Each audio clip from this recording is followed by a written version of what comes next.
പൊന്നാര ചെങ്ങായിമാരെ അടിപൊളി ഒരു ആമൂറ് കിട്ടിയിട്ടുണ്ട്. നമ്മളെ കൂട്ടുകാരനക്ക് അറബി ചൂണ്ടിലിട്ട് പിടിച്ചിട്ട് നേരെ ഫ്രഷ് സാധനം കേട്ടോ.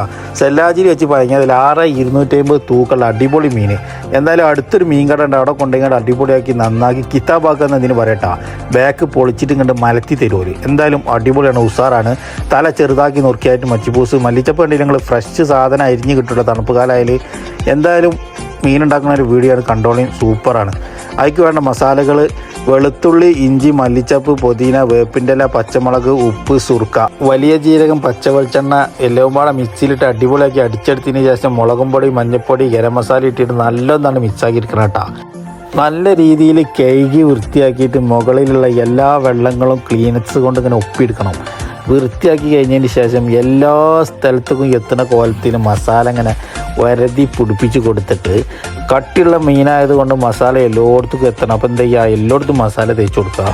ഉഷാറാക്കി മസാല ഒക്കെ തേച്ചതിന് ശേഷം ഒരു പാത്രത്തിൽ അലുമിനിയം ഫോയിൽ വെക്കുക. മേലെ കുറച്ച് എണ്ണ വെച്ചുകൊണ്ട് എല്ലായിടത്തും തടവി കൊടുക്കുക. മേലെ മീനും വെച്ചുകൊണ്ട് എന്ത് ചെയ്യുക, നേരെ ഓവൺ കണ്ട് വെച്ച് കൊടുക്കുക. ചെറുതായിട്ട് മേലെ കത്തിയിട്ടൊക്കെ കുത്തി കൊടുത്താലും മസാല പിടിച്ചാൽ നല്ലതാണ് കേട്ടോ. അത് കിടന്ന് വെന്തോട്ടെ. ഇനി മജ്ബൂസിൻ്റെ പരിപാടി നോക്കാം. ഉള്ളി, തക്കാളി, പച്ചമുളക്, വലിയ ജീരകം, ഏലക്കായ്, പട്ട, പൂവ്, മാഗി ക്യൂബ്. നല്ല ഉഷാറാക്കി മസാല ഉണ്ടാക്കുക. അതിക്ക് മഞ്ഞൾപ്പൊടി, ഗരം മസാല, മല്ലിച്ചപ്പ്, പുതിന, വേപ്പിൻ്റെ ഇല അതിക്കിട്ടിട്ട് മസാല നല്ല ഇളക്കിയിട്ട് അതിക്ക് മീനിട്ട് കൊടുക്കുക. ഒരു ഗ്ലാസ് അരിക്ക് 1.25 ഗ്ലാസ് വെള്ളം അളവെടുത്ത് ഒഴിച്ചു കൊടുക്കുക. അതിക്ക് എന്ത് ചെയ്യുക, കുറച്ച് സൺഫ്ലവർ ഓയിലൊക്കെ കൊത്തമ്പാലി, ഉണക്കനാരങ്ങ ഇട്ടിട്ട് നല്ല തിളച്ച് വരുമ്പോൾ അരിയാണ് ഇട്ട് കൊടുക്കുക. ഒന്ന് ആണ്ടുകൊണ്ടൊക്കെ ഇളക്കിയിട്ട് ഒരു 3/4 മണിക്കൂർ ദമ്മിട്ടുണ്ടല്ലോ, അടിപൊളി മജ്ബൂസ് ഇവിടെ റെഡി ആവും. മീനിൻ്റെ എല്ലാ ഫ്ലേവറുകളും ആ റൈസിലുണ്ടാവും കേട്ടോ. ഒരു രക്ഷയില്ല, റൈസ് വേറെ ലെവലാണ്.